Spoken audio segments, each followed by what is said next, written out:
जो दे रहे हैं तुम्हें फल पके पकाए हुए, वो पेड़ इनको मिले हैं लगे लगाए हुए, और ज़मीर इनके बड़े दागदार निकलेंगे जो फिर रहे हैं ये चेहरे धुले धुलाए हुए, और ज़मीन ओढ़ के सोए हैं सारी दुनिया में न जाने कितने सिकंदर थके थकाए हुए। वो धरा बेच देंगे, गगन बेच देंगे, बागों के माली चमन बेच देंगे, और वतन के अजीज़ों अगर सोए रहे तुम, वतन के मसीहा वतन बेच देंगे।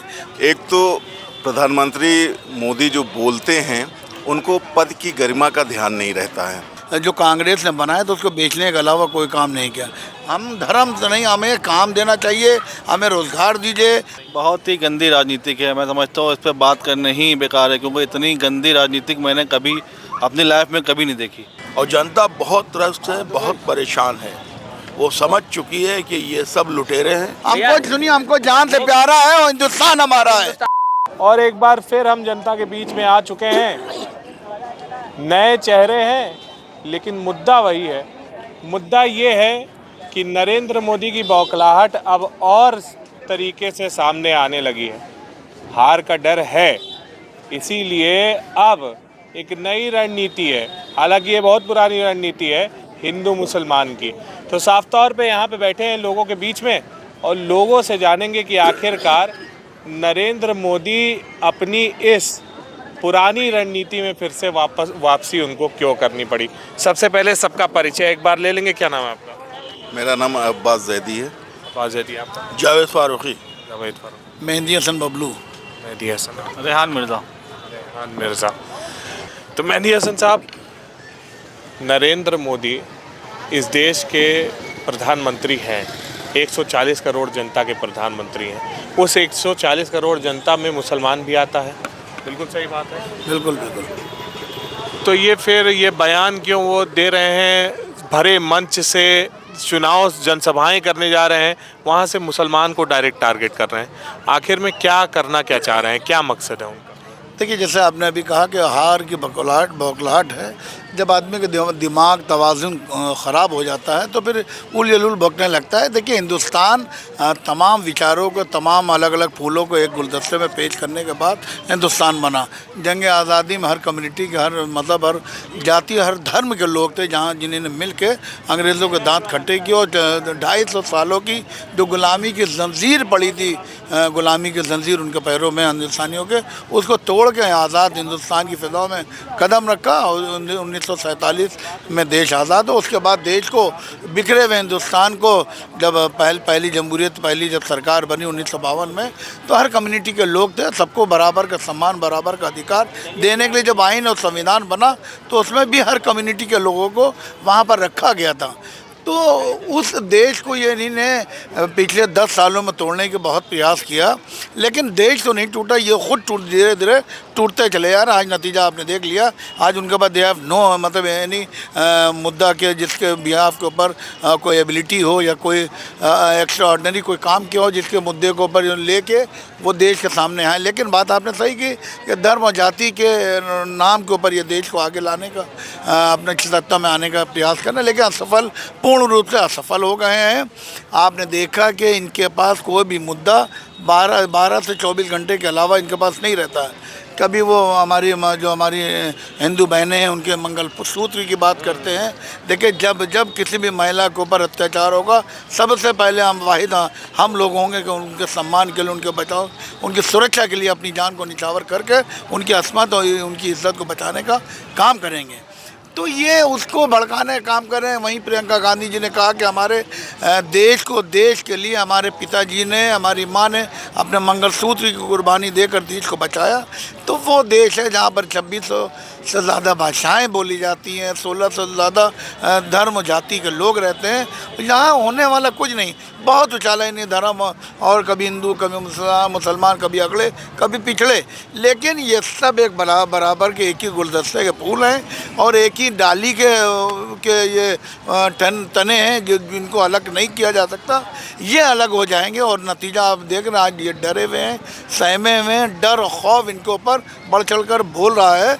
और नतीजा 2-4 जून को नतीजे आएंगे और दूध का दूध और पानी का पानी हो जाएगा। किसी ने कहा कि वो धरा बेच देंगे, गगन बेच देंगे, बागों के माली चमन बेच देंगे, और वतन के अजीज़ों घर सोए रहे तुम, वतन के मसीहा वतन बेच देंगे।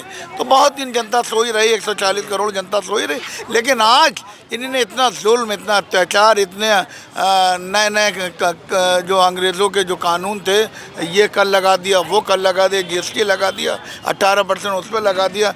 आप किसी होटल में जाइए, अभी कल की बात है, अब मैं अपने दोस्त के साथ गया था क्लार्क अवध बुक कराने के लिए, 18% GST वहाँ पे लगाई गई है। तो हर तरफ से परेशान है, कहीं ना कहीं एक आम नागरिक हर तरफ से परेशान है। और जब आम नागरिक की सुविधाओं के लिए कुछ नहीं हो पाया, तो अब साफ तौर पे ये बात किया जा रहा है कि भाई धर्म पे ले आओ हर चीज़ और जीत जाओ। तो क्या लग रहा है इस बार जीतेंगे धर्म पे लाने के बाद? इस बार ये धर्म पे जीत नहीं पाएंगे। इन्होंने जनता को बहुत भ्रमित किया है। अब इनकी हार निश्चित है।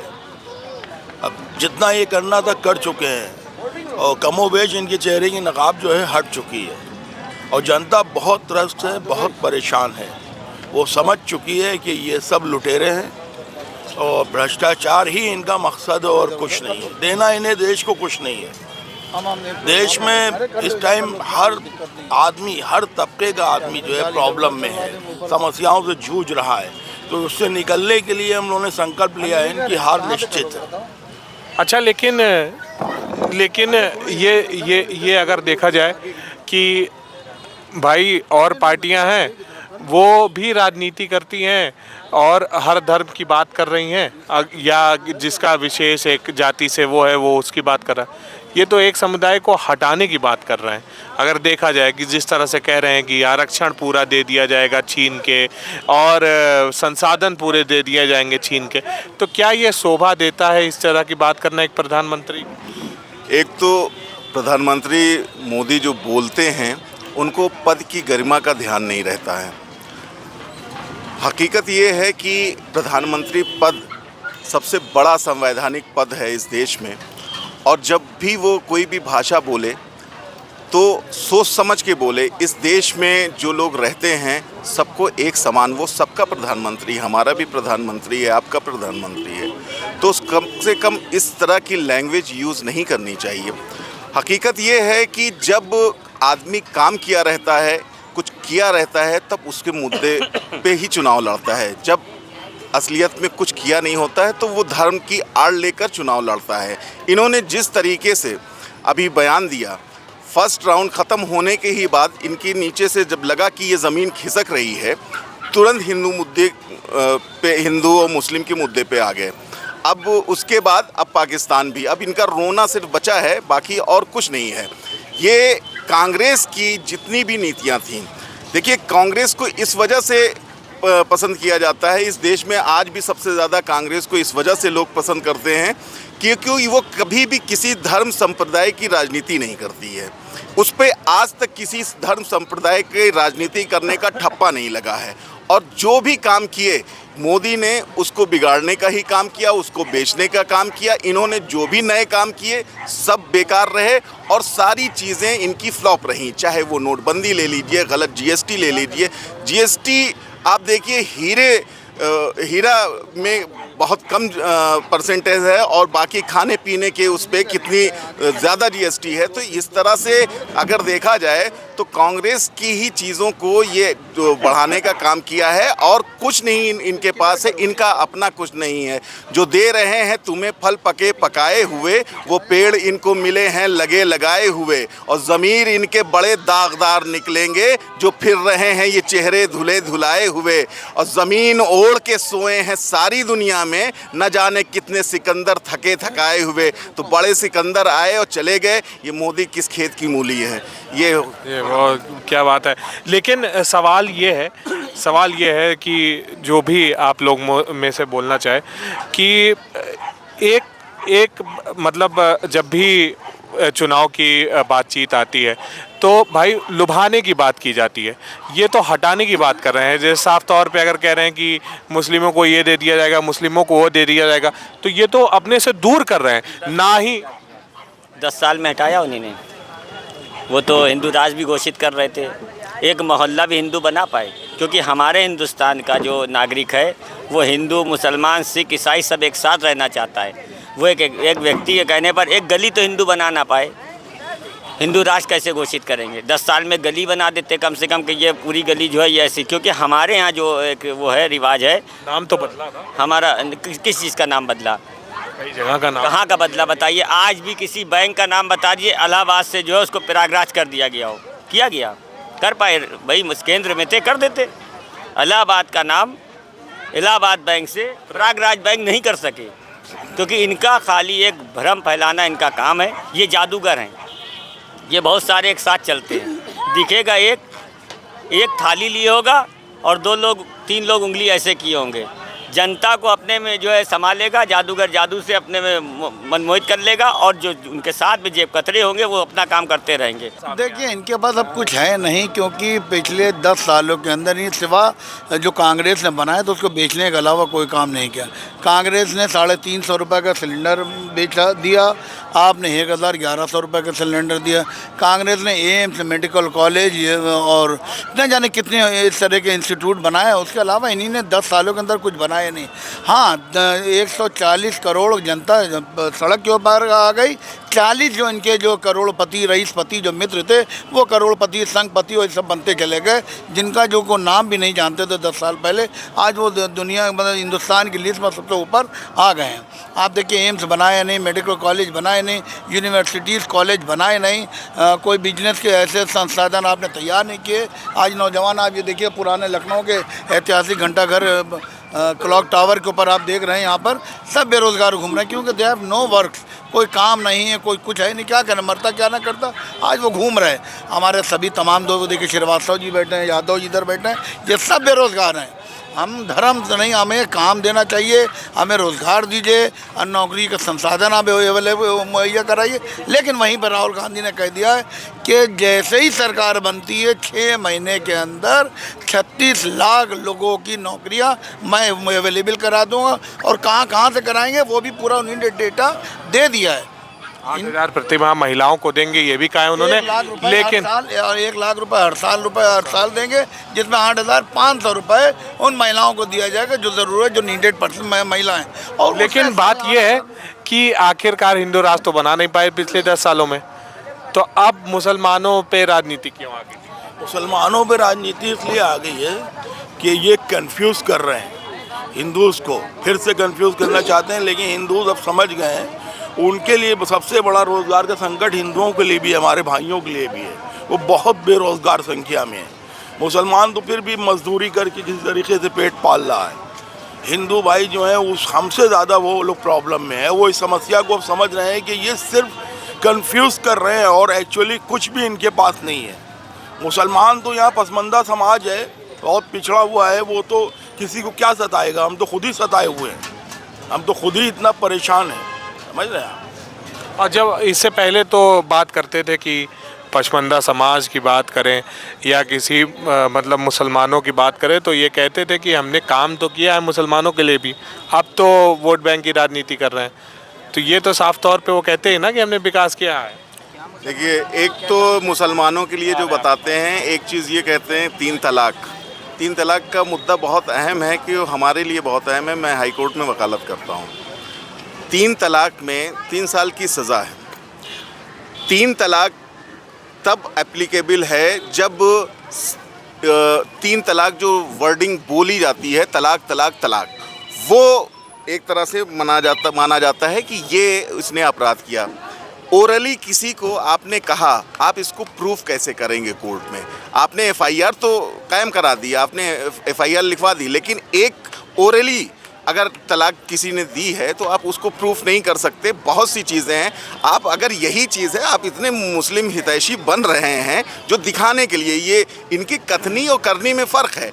आप अगर यही इतना है तो आप अपनी पत्नी को क्यों छोड़े हुए हैं? मंगलसूत्र की बात आप करते हैं कि मंगलसूत्र, आपने खुद अपनी पत्नी का मंगलसूत्र कहीं बचने नहीं दिया।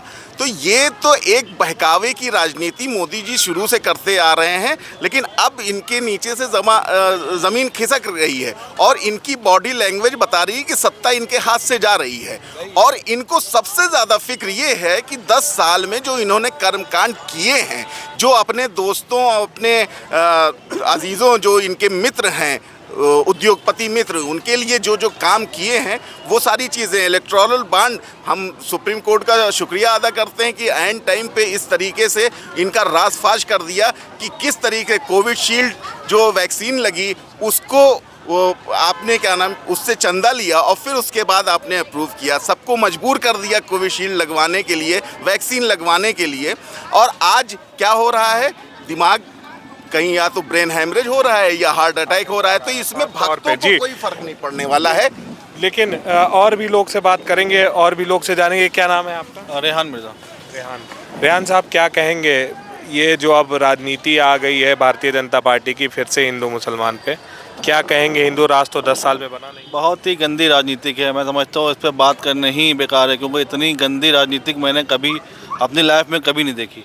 हिंदू मुस्लिम वाला कुछ नहीं, ना रोज़गार है ना पढ़ाई का मामला, सिर्फ वो 3 kg गेहूँ दे करके बस उसी में ढपलाए हुए मोदी जी, बाकी कुछ भी नहीं है। तो उससे बहुत लोग कह रहे हैं कि हमको फ़ायदा भाई 5 किलो राशन मिल तो रहा है। राशन मिल रहा है तो और भी चीज़ें तो है ना, और भी चीज़ें पर चीज़ें हैं, क्या कहेंगे? देखिए, राशन हमें भिखारी न बनाइए। अगर देना ही तो आप नौकरियों को संसाधन दिए, नौकरियां दिए, कारोबार दिए, व्यापार दिए।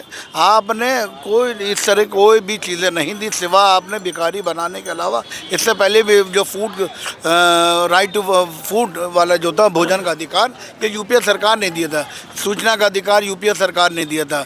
और भूमि अधिग्रहण बिल कांग्रेस नहीं, ये वापस इनके पास कुछ नहीं। देखिए, नरेगा इन्हीं ने छीन लिया, मनरेगा इन्हीं ने छीन लिया। जो गांव में लोगों को 150-200 रुपए का मजदूरी मिलती थी वो सब ख़त्म कर दिए। इनके पास सिर्फ 2 ही 3-4 चीज़ें। अब आप ये देखिए, जो देश का किसान है, जो हम लोगों को अन्न देता है, उसका यंत्रों के ऊपर कितना टैक्स लगा दिया। अब आप ये देखिए, ट्रैक्टर के ऊपर 28%, खेत की दवाइयों के ऊपर 18%, बीजों पर 12%, कृषि यंत्रों पर 28%, कुल मिला के 85% आपने किसानों के ऊपर टैक्सेस लगा दिए। अब नंगा नहाएगा क्या और निचोड़ेगा क्या? इस तरह देश की आबादी का किसान एक अभिन्न अंग है, उसको जब आप तोड़ दोगे क्या हिंदुस्तान में रह जाएगा? धर्म और जात की बात छोड़ करके राजनीति की बात यह है कि 24 में इससे ऊपर राजनीति है, इससे ऊपर सरकार बनाने जा रहे हैं। देखिए, एक चीज़ समझ लीजिए कि अभी जैसे आप कह रहे थे कि हिंदू मुस्लिम का मुद्दा उठाया उन्हीं ने, मोदी जी फिर से हिंदू मुसलमान पे आ गए। तो हमारे बड़े भाई हैं, क्योंकि हम भारत देश में रहते हैं और हिंदू हमारा बड़ा भाई है। हम खाली अपने जो नादान और जो क्या नाम है अनभक्त हैं उनसे पूछना चाहते हैं कि 10 साल में ऐसा कोई ग्रीन या रेड कार्ड बना दिया कि रेड कार्ड मुसलमान के हाथ में, ग्रीन कार्ड हिंदू के हाथ में। ये सियासत अब की बार ख़त्म हो गई है। थोड़े से जो अनभक्त थे वो समझ गए, थोड़े और समझ जाएंगे चुनाव आते आते। 3 चरण के चुनाव में इंडिया गठबंधन जो पब्लिक का गठबंधन है, चुनाव की बार एनडीए वर्सेस पब्लिक हो रहा है। इंडिया नहीं है, पब्लिक है, क्योंकि ट्रस्ट पब्लिक है। भाई देखिए, नेता कोई भी हो, किसी भी उसका पार्टी का हो, वो अपनी तरह से चलाता है, लेकिन आवाम जो होती है, जनता जो होती है, वो सही और गलत का फैसला करती है। लेकिन क्या धर्म से, अब क्योंकि धर्म की अगर बात कर रहे हैं तो जाहिर तौर पे उनका ये असरदार हो रहा होगा, तभी वो बात कर रहे हैं। देखिए, मुसलमान की पॉलिटिक्स, देखिए, हर आदमी को ये लगता है कि मैं बहुत बढ़िया हूँ। मैं जो बात, जैसे मैं भी आपसे कह रहा हूँ, तो मुझे ये लग रहा है कि मैं बहुत अच्छा बोल रहा हूँ, लेकिन उसकी हकीकत ज़मीनी जो है वो अब की बार खुद दिखाई दे रही है कि जो बहुत बड़े बड़े मतलब पिलर थे इनके, जो हिंदू सम्राट थे, जो जिनको मतलब जहाँ ये माथा टेकते थे और इनके साथ चल देते थे, जैसे आरएसएस विंग जो है कि इनसे पूरी अलग है। ठीक है, उसका उदाहरण ये है कि नागपुर में जाकर मोदी जी को रात पूरी बिताना पड़ी। अब वहाँ क्या हुआ वो खुद समझदार है। देखिए, आरएसएस के लोग भी तो अनाज खरीद के खाते हैं। भाई पेट्रोल भराने जाते हैं तो खरीदी के तो लेते हैं, या उनको कोई फ्री है। चक्कर ये था कि सारी जो चीज़ें दिखाई थी इन्हीं ने, जो भी था कि मैं ये कर दूंगा, मैं ये कर दूंगा, मैं ये कर दूंगा, वो कुछ नहीं हुआ। ज़मीनी हकीकत ये है कि जो सबसे बड़ा उत्तर प्रदेश का मुद्दा था वो ख़त्म हुआ, वो था राम मंदिर। वो बनवा करके इन्हीं ने सबको शांत कर दिया। सब मुद्दा है कि नहीं राम मंदिर? अब का मुद्दा है भैया, नौकरी मुद्दा होना चाहिए। हम तो हिंदू हैं, सत्येंद्र तो धर्म की राजनीति तो स्टार्ट हो गई है, तो लोग सुन रहे हैं इसलिए बोल रहे हैं। तो अब कहाँ बेरोजगारी और रोजगार की? बिल्कुल सही। अगर बेरोजगारी नहीं तो हम यहाँ बैठे क्या कर रहे हैं? ये यहाँ बैठे क्या कर रहे हैं? लेखपाल वाला अभी एग्ज़ाम लीक हुआ, अभी आपके सामने, आप उसमें भी आए थे जब अभी हम लोग धरना दे रहे थे, एग्ज़ाम लीक हुआ। हम लोग बैठे हुए थे कि हम लोगों को हमारा वो जारी किया जाए, प्रमाण पत्र दिया, नहीं मिला। तो भैया नौकरी नहीं मिली, 100 सिटी जो स्मार्ट सिटी वो नहीं मिली। धर्म का मुद्दा काम आएगा कि नहीं आएगा? भैया जीरो है। क्या कहेंगे? जीरो है कि कुछ है, दम है? भैया देखिए, हम ये कहना चाहते हैं कि हम किसी के पक्ष में भी नहीं है और किसी के विपक्ष में। ना मेरे लिए कांग्रेस ऊपर है, ना मेरे लिए बीजेपी ऊपर तो काहे है। खरीदोगे मेरा नहीं? कहना ये है, मेरा मानना ये है कि हम सहज स्वीकार कर रहे हैं, हम सहज स्वीकार कर रहे हैं। नहीं, हम आपकी बात को सहज स्वीकार कर रहे हैं, मेरे बड़े भाई हैं। लेकिन हमारा एक प्रश्न है यहाँ पे कि ठीक है, अब जैसे हिंदू मुस्लिम, हम हिंदू मुस्लिम पे आ जाते हैं। हिंदू कौन सा है जो सिलेंडर 1000 का खरीद रहा है, और मुस्लिम कौन सा है जो 1200 का खरीद रहा है? पेट्रोल कौन है मुस्लिम जो 106 रुपये का खरीद रहा है, और हिंदू कौन है जो मात्र 96, 10 रुपये कम कर दो यार ज़्यादा की। एक मध्यम सक्सेना है हमारे बरेली के, तो उन्होंने कहा दादा मैं सीनियर है, हाई कोर्ट में बैठते हैं, तो नज़र वालों की कहाँ रब पे नज़र है साहिब, मगर जो रब है उसकी सब पे नज़र है साहिब। और जिस सियासत का खुद कोई ईमान ही नहीं, उसकी मेरे और आपके मजहब पे नज़र है साहिब। तो बस ये चीज़ें हम लोगों को बहुत ज़्यादा नहीं। मेरा सिर्फ इतना सा सवाल कह लीजिए, क्योंकि आवाज़ उनके मन की बात, सब मोदी जी के मन की बात सुन के 10 साल में हम लोगों ने बहुत सुन ली हैं। आपके मन में बहुत सारी बातें थी, जनता के मन में भी कुछ बातें हैं। उनके मन की बात वो किससे कहने जाएंगे? प्रधानमंत्री तो एक ही है ना देश का। मन की बात कर तो रहे, काम की बात तो कहाँ कर रहे हैं? मन की बात आप कर रहे हैं, आपके सारी मन की बात हम जान गए। अब जनता की मन की बात ये है, आपको हम वोट दे करके सरकार में इसलिए नहीं लाए हैं कि आप नेहरू जी ने ये किया, इंदिरा जी ने ये किया। उस जमाने में गड़े मुर्दों उखाड़ने से कुछ बदलने वाला नहीं। आपको हम इसीलिए सरकार में लेके आए कि वो जो नहीं कर पाए, कम से कम आप अब आपको लाए हैं तो कम से कम कुछ किया नहीं कीजिए। उन्होंने। करीन तो 23 कंपनियां बेच दिए। 23 कंपनी जिस लखनऊ में बेचे, उसका इंटरनेशनल एयरपोर्ट बिक गया, उसका जो है ये स्टेशन बिक गया 4 बाग। फ्री मैंने आप नौकरियां दिया, जनता और नौजवान यही चाहते हैं। देखिए हमारे भाई हैं, ये हिंदू भाई हैं, ये हिंदू भाई, लेकिन हमको सुनिए, हमको जान से प्यारा है और हिंदुस्तान हमारा है। हिंदुस्तान हमारा है भैया। घड़ा बेच देंगे, गगर बेच देंगे, ये बागों के मालिक एक चीज कहना चाहेंगे भैया, इनसे बचना है तो देश की एकता अखंडता के ऊपर आगे हम सबको आना होगा। ठीक है, तो देखिए हमने यहाँ पे तमाम लोग थे, तमाम लोगों से हमने बातचीत की और लोगों ने जो रुझान दिया वो आपके सामने है। आपने सुना भी होगा किस तरह का रुझान आया है कि 80 करोड़ जनता को 5 किलो राशन किस तरीके से दिया जा रहा है, ये साफ तौर पे आज साफ हो गया है। और आप भी बताइए, अगर आपको ये रिपोर्ट अच्छी लगी हो तो लाइक शेयर सब्सक्राइब कीजिए, और साथ साथ आप हमें ये बताइए कि ये जो डायरेक्ट अब टारगेट करने नरेंद्र मोदी जो डायरेक्ट अब टारगेट करने लगे हैं मुसलमानों को, वो कितना सही है। जो इस देश के प्रधानमंत्री है, 140 करोड़ की जनता के प्रधानमंत्री हैं, उसमें मुसलमान भी आते हैं। वो मुसलमान जब इस देश का विभाजन हुआ था तो उन्होंने चुना था कि मैं इस देश का नागरिक बनूंगा और इस देश में रहूंगा। वो मुसलमान आज इस कटघरे में है कि भाई इस देश का प्रधानमंत्री ये कहता है कि सारे संसाधन छीन के और मुसलमानों को दे दिया जाएगा, सारा आरक्षण छीन के मुसलमानों को दे दिया जाएगा। तो अब आप बताइए कि आप इस पे क्या कहना चाहेंगे। लेकिन अगर आपको ये रिपोर्ट अच्छी लगी हो तो ज़रूर लाइक शेयर सब्सक्राइब कीजिए, बेल आइकन दबा लीजिए अगर आपने नहीं दबाया है। और साथ साथ एक और बात कहूँगा कि कमेंट ज़रूर करना ना भूलिए। तो मेरा नाम अमन श्रीवास्तव है, लखनऊ से।